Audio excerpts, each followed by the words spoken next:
Hello Andhra Pradesh.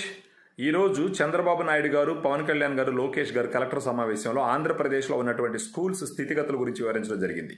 ఇప్పుడు మీరు నిజాలు తెలుసుకుంటే ఖచ్చితంగా ఆశ్చర్యపోతారు. ఇలాంటి ఒక మీటింగు గత 5 సంవత్సరాలు మనం ఎప్పుడు ఎక్కడా వినలేదు.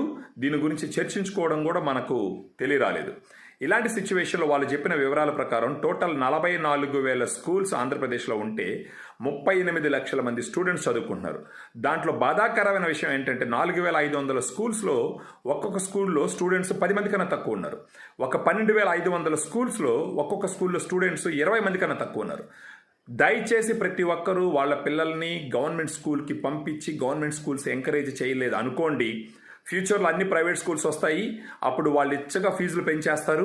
మనం అందరం ఆ ఫీజులు కట్టే పరిస్థితిలో ఉండము. సో లేనిపోని సమస్యలు ఎదుర్కోవాల్సి వస్తుంది.